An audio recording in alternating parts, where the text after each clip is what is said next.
It is Friday, June the 21st, 2024. It's a Friday.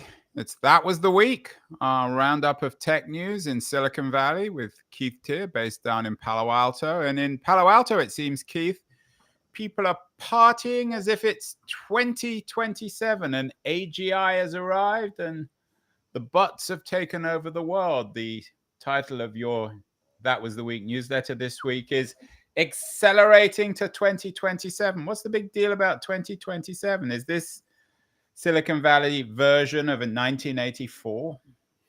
Well, 2027, it seems, has become the default year by which the pontificators about AI are claiming that we will have superintelligence, which is a new phrase.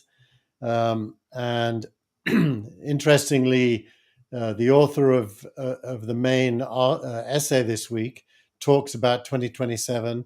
So does pretty much everyone who responds to him.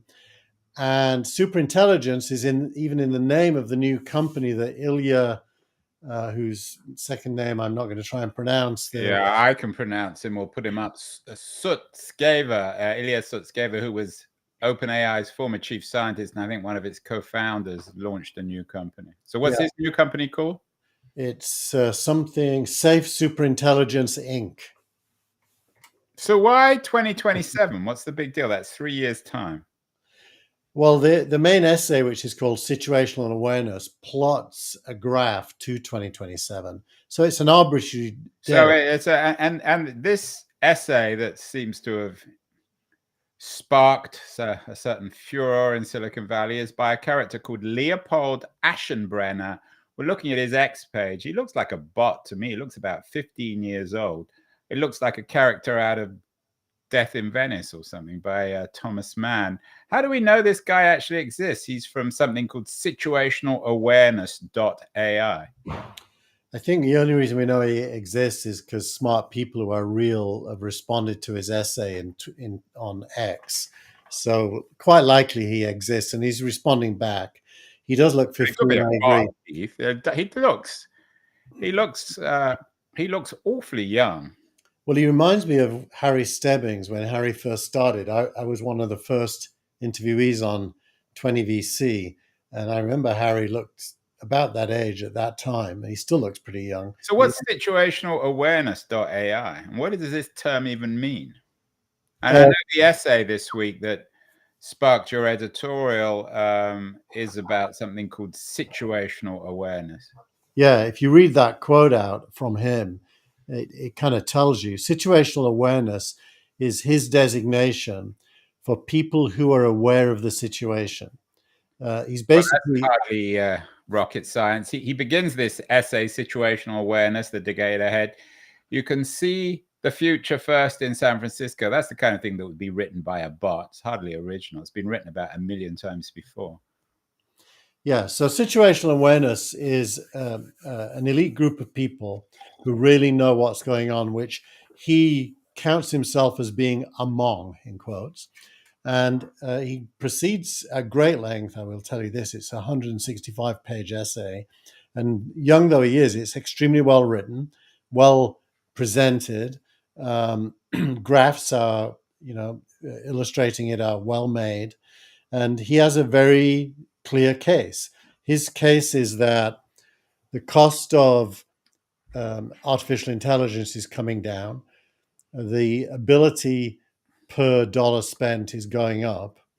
And that in his view, by this time next year, AI bots will be able to talk to each other to improve each other through reinforcement learning. And that by 2027 will be at a time when there will be literally hundreds of millions, if not billions, of independent bots pursuing various tasks without the need for humans to get involved. Rather like maybe one of them would be this Leopold Aschenbrenner kind of guy. Is this Ray Kurzweil's singularity? I don't know what year he wrote about, but he also predicted that this would arrive. I think it was either in the late 20s or 30s. Well, the singularity is I don't think it is really dated. It's a directionally correct prediction without a date, but Kurzweil is basically says that innovation will accelerate to the point where the human brain can't catch up with it, which I will say, even though it still sounds a little bit science fiction, is less science fiction than ever before as you get to grips with what these people are doing. It doesn't seem impossible that machines all by themselves working together and against each other, so they teach each other, will be able to leverage their training to come up with insights, let's say, that humans wouldn't be able to come up with. Keith, you, in a previous life, you were a student of German historicism, and Germans, of course, love to think about history in terms of its inevitability.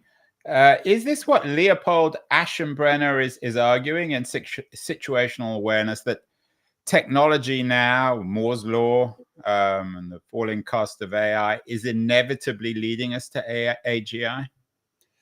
Well, he calls it superintelligence, which is even beyond AGI. So the definition of AGI is it's indistinguishable from a human. The definition of superintelligence is it does things no human could do. And like certain beers, German beers. No, it wasn't a German beer. Heineken, that's a Danish beer, right? It's Scandinavian, yeah. I think it's Swedish. Could be Danish. No, it's Danish. I agree. I'll believe you. I'm not a beer guy, so I have no clue. But yeah, so I mean, this superintelligence will lead us humans to an intelligence that we can't even imagine, or will we be able to understand it? We will be able to understand the outputs because we'll learn about them, but we wouldn't be able to arrive at the outputs ourselves.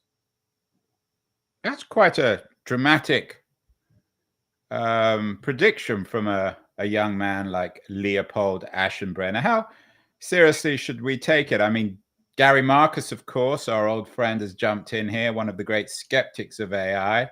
What does he say? And you have a link to his piece in this. Yeah. Well, Gary makes fun of Leopold in the following way. The first is he accuses Leopold of only being able to draw graphs that extrapolate using a straight line from something current to the future, and misses out what the limits might be to that graph continuing. So in Marcus's world, LLM's intelligence is capped. He may not even concede they have intelligence, but insofar as he does, it's limited by the fact that the core technology is employing statistically driven word finding, and therefore has no knowledge of what it's saying or how realistic what it's saying is. And so Pete, we have no proof this guy exists. It certainly doesn't look very real. And you're saying the only reason we should take this seriously is because what you call serious people have taken it seriously, but they could all be deluded too or tricked, couldn't they? No, that's not my argument. My argument is different, and I'm not going to join either camp, but I think there's merits in both camps. Not to become Leon Trotsky here, that always try to find the middle ground, but basically, Leopold is what wasn't a middle ground kind of fellow, was he, Keith? He actually was in the context of the history of the Bolshevik Party, but we won't get into that. We certainly won't.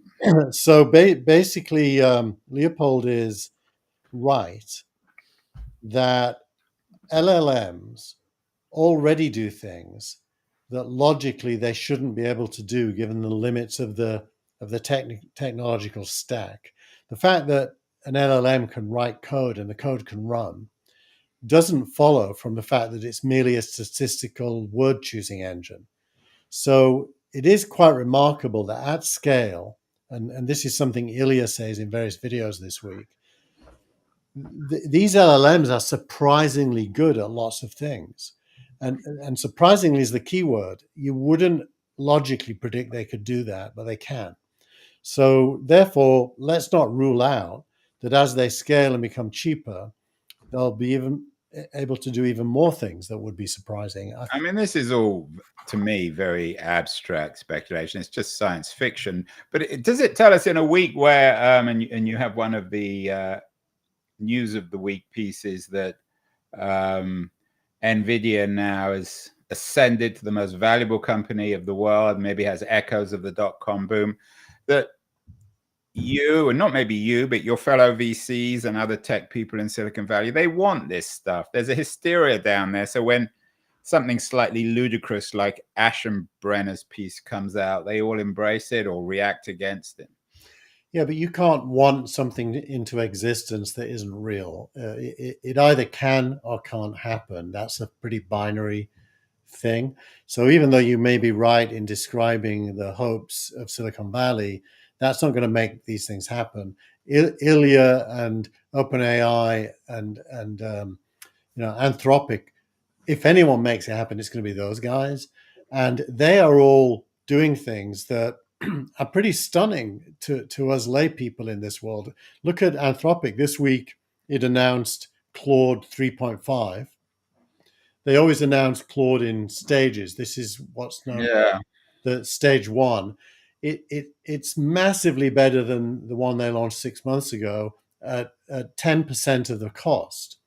So 10% of the cost to who? Anthropic or to Anthropic? To Anthropic. So isn't that always the case in the early stages of any technology? Well, it's way beyond Moore's law in terms of how fast the cost is shrinking and how fast the scale is growing and how fast the competence is improving. I mean, that's what Gary Marcus never acknowledges. And I wish he was more balanced, because he does make some valid points about the architecture, but it is not predictable even 6 months ago that 6 months later we would be where we are. Things are moving so fast that a 6-month prediction is out of date quickly. Well, we all know the Harold Wilson quote, another fellow Yorkshireman, Keith, about a week being a long time in politics. What about 3 years in tech? What should we conclude? Does it suggest that we simply have no idea? I mean, whenever technologists talk about the 5 or 10 year window, I always think they're basically throwing up their hands and saying, I have no idea what the future is, so I'm just speculating. Even the best thinkers in this space have underestimated how fast things will change. So yes, they themselves are surprised that what they're building can do what it does, because that wouldn't have been predictable based on all of the thesis you had at the beginning of building it. But how is this? It's still no evidence to me, as not really a technologist, not a Silicon Valley person really like you, that this is actually having any impact on ordinary consumers like myself. I still, for whatever Anthropic improvements are, however much better Claude 3.5 is, and then we'll have Claude 4.0 and blah, blah, blah. What difference does it make? I'm not using this stuff. I still don't see products, mainstream products, that are changing the world like Jobs did with the iPhone. So we have a comment, by the way, that Leopold used to work for Sam Bankman-Fried previously. Is that a joke? No, I think it might be true. And then he was fired from ChatGPT, and he's now running a hedge fund. And yeah, but everyone, I run a hedge fund too, Keith. We all run hedge funds, right? I don't know about this Leopold. I have to get him on the show. I think he's a bot. But back to the real question. Look, if superintelligence happens, the paper he wrote, which we can take with a pinch of salt, but I don't think you can take the ideas with a pinch of salt, claims that national security itself will be at risk because governments will have access to superintelligence that can do things humans can't do. And he posits a competition between China and the USA. That is he just a bit of a Cold Warrior? Is this just an excuse to bash the Chinese again? You're not a China basher, are you, Keith? You're a globalist. Yeah, he's a total Cold Warrior, without a doubt. Maybe he's an invention of the Pentagon or of Peter Thiel or something like that. It's definitely. Let's go back to the real world. I'm not convinced by. I mean, it's interesting and amusing, but I'm not sure how relevant it is. There's real news this week. The Surgeon General came out with a warning, or suggesting that social media should come with warning labels. Mike Masnick, one of your fellow libertarians, Keith, suggests that he's wrong. What's your take on the Surgeon General's remarks on social media? Well, let's just acknowledge at the beginning that you wouldn't trust anyone of a certain age to understand social media and its impact on people. You're old and you claim to understand. How old are you? You're almost 70, Keith. You understand it. Why shouldn't the Surgeon General? I understand it, but I wouldn't tell you I understand the impact on my kids, because my kids' brains are not available to me 100%. Let's say that. Well, are you saying that the that any doctor or researcher can't determine the impact of anything on the minds, the mental health of a child because they're not a child? Well, the observer's biases influence what they see, as we know. Like just like you accuse Silicon Valley of seeing what it wants to see. Well, that's actually true of everyone, based on their skills and their knowledge. So Masnick throws into the field in this essay a bunch of evidence to the contrary, which seems very compelling to me, which is the benefits of social media, and the argument that many of the ailments that are perceived as being caused by social media actually have other causes to Yeah. do with I have to admit, I'm not libertarian, and I don't always agree with Masnick, but I think he's right on this one. The idea of it's not going to be like a packet of cigarettes anyway, and kids don't pay any attention to any warnings on the screen. So it does seem again another, if not, I don't know if it's not a storm in a teacup, but a certain kind of hysteria that seems to affect everything about America these days, and that and of course it comes out of the anxiety, the age of anxiety, a best-selling book suggesting that social media. There's clearly something going on though with the mental health of young people and Yeah. the general cultural atmosphere, but to blame it all on social media, I think, is problematic. One of Signal investments is in a company that provides therapists to schools to work with teenagers, and that company is booming because schools are liable, and therefore want therapists to avoid bad outcomes. Very prevalent in my area here in Palo Alto. So I think the society drives fear and paranoia and legal liability, which drives narratives about what bad could happen as opposed to what good is happening. So we don't really see optimism in the narrative. And when we hear optimists, we accuse them of being zealots or deranged, because obviously optimism is crazy.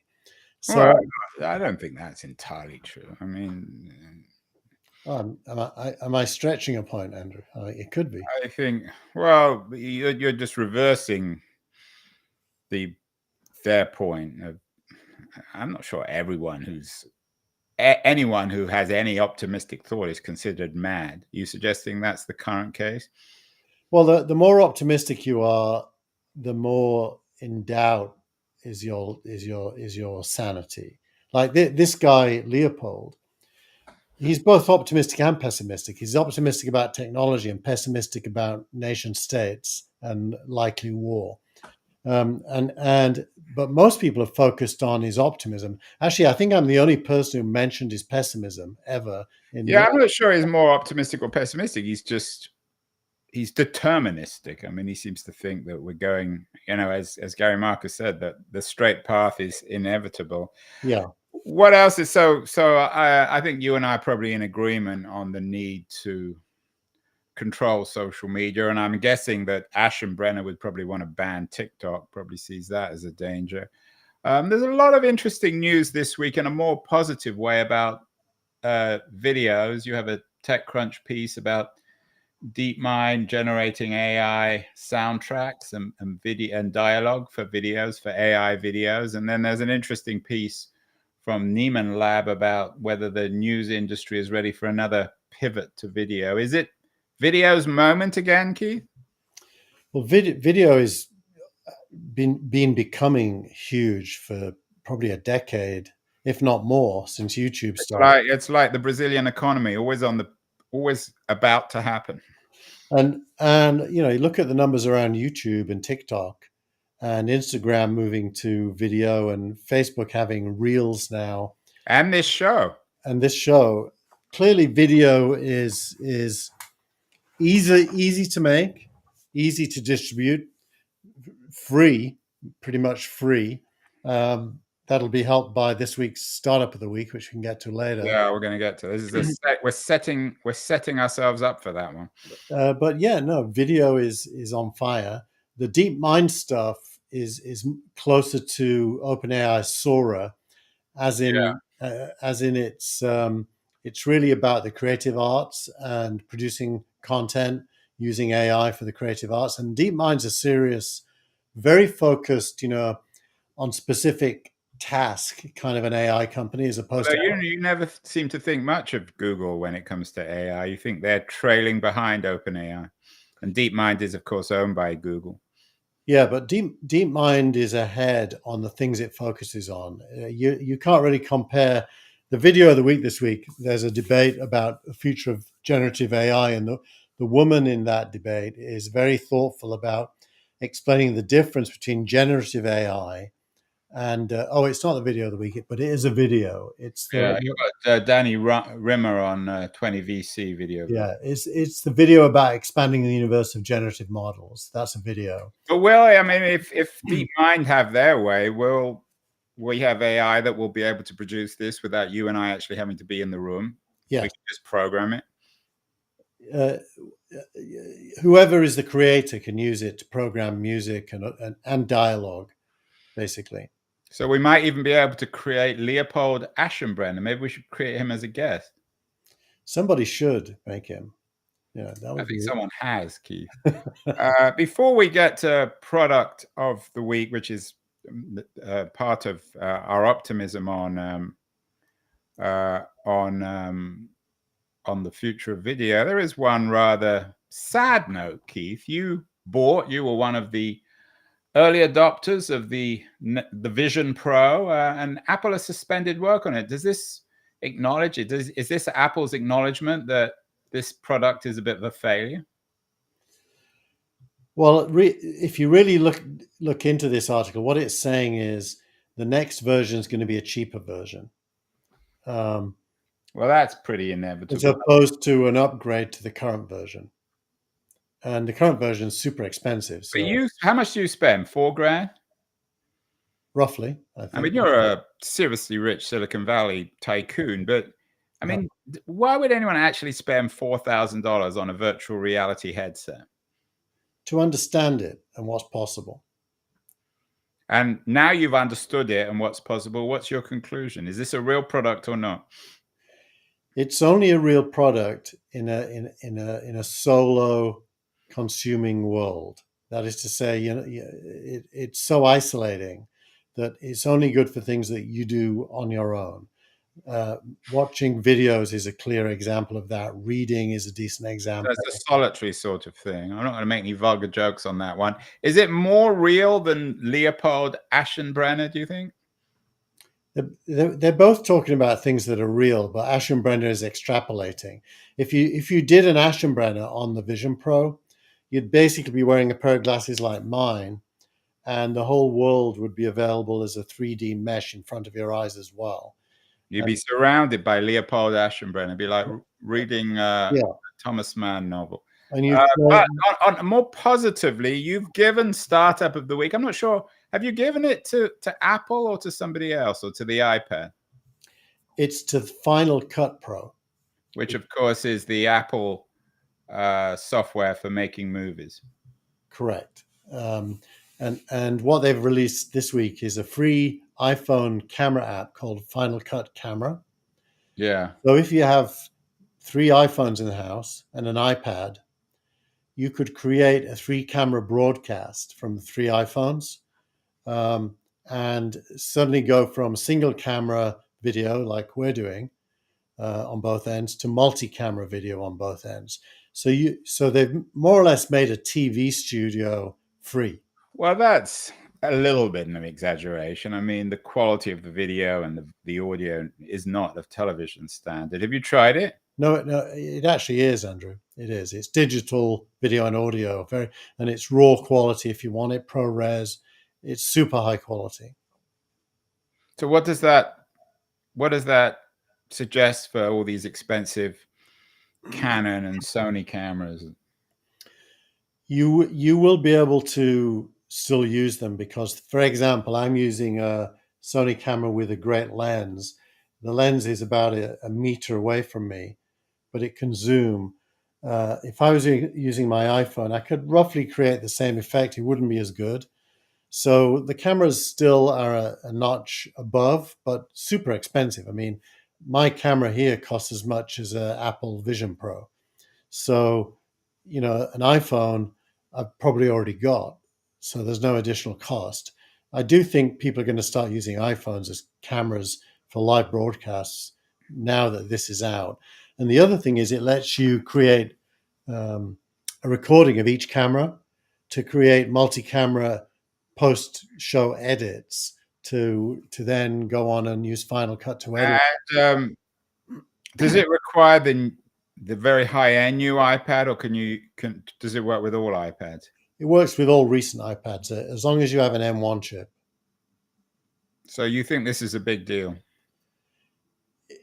From the point of view of tools for creators, it's a big deal. I mean, obviously, creators are a small subset of the whole of the population, so most people won't even notice it. But if you're a creator doing especially live video that involves more than a single camera, like we could have a couple of people now sat in my office as well as me, and they could be available to you on screen to switch to with an iPhone pointed at each of But them. we could do this on our Restream, couldn't we? Which we're using. With Restream, they have to call in, so they couldn't just sit in my office. I can't put multiple cameras into Restream. So we could get Gilmore and some others, and they'd all be on their iPhone, and we could mix it as we go. I believe they all have to be in the same room for it to work on the same network. No. Well, that's an interesting development, and it certainly is important for news entrepreneurs. Yeah, we didn't talk about that. Well, I brought that up. So yeah, that's a broader point, which I'm actually interested in your views there. This is the news industry ready for another pivot to video. Well, it's also challenging that it may not be up to the job. It's saying as more and more people get their news from video, where does that leave the New York Times and the Washington Post, which are still largely the written word? What's going to happen there, and what competence does the New York Times have to evolve into a video producing platform as opposed to a writing platform for its employees? So I think there's some big issues there. Neiman Labs, by the way, is always. What about video networks like CNN, who aren't doing very well, of course? CNN, interestingly enough, they are more and more using YouTube, and TikTok, doing short pieces pushed into those environments for free. And I do think they have to do that, if nothing more, but for marketing purposes and their brand. But they don't engage an audience because they don't really know how to use video to engage an audience, because ultimately news is not very engaging unless something big is going down. And then people switch on their cable. So it really, again, is another reason why you should be bullish on YouTube, because that's the perfect platform for all this, isn't it? Yeah. Well, that's the stuff. So we're giving it to Final Cut Pro, not to Apple, although Apple is the parent company of Final Cut Pro. You don't even use Final Cut Pro. What software do you use? I recently have been using DaVinci Resolve from Blackmagic, which I like a lot better. But we've got a comment from cinematographers saying Thomas Mann. Should that be Thomas Mann with two N's? I think it should. Yeah, Death in Venice plot. We should be careful not to fall in love with Leopold's predictions. We are falling in love. That was a good point. We are falling. I think we've fallen head over heels in love with Leopold Aschenbrenner. And that brings us to the X of the week. And of course, who is the author of the X of the week? It is a certain Leopold Aschenbrenner. I think, Keith, you've already fallen in love with this guy. Well, I thought I should put it in as tweet of the week so people can click on it and go and look at the responses. Yeah, I mean, what he said in this post was virtually nobody is pricing in what's coming in AI. I wrote an essay series on the AGI strategic picture from the trend lines in deep learning and counting the OOMs to the international situation, and the project sounds a bit science fictional, a bit peculiar. And then he talks about what is the project? And then the free world must prevail. This guy's a bit insane, isn't he? Yeah, this is his kind of Cold War part, which is highly objectionable. But I mean, it's he's young, right? So it's a little bit like going in the Well, school. we think he's young. I mean, he has the photo of a young man. We don't know if he really exists. Could be an old guy. Could be Steve Gilmore or Gary Marcus or something. But clearly nation states dominate the globe, and they are all going to be rushing to try to use artificial intelligence in a military context. There's no doubt that's true. Well, they're already using it. They're already using it. They're going to use it more, and it's going to get more powerful. With robotics, they even get to arm AI physically. So, it's not wrong to discuss that. But all it does for me is it amplifies the need for the human race to tell their governments that war is not an outcome we want. And please don't use this to, in quotes, win. Because if you try and win, we're all going to lose. So you blame the governments for this? It seems like this guy's insane. I mean, to talk about something called the free world must prevail. Superintelligence will give a decisive economic and military advantage.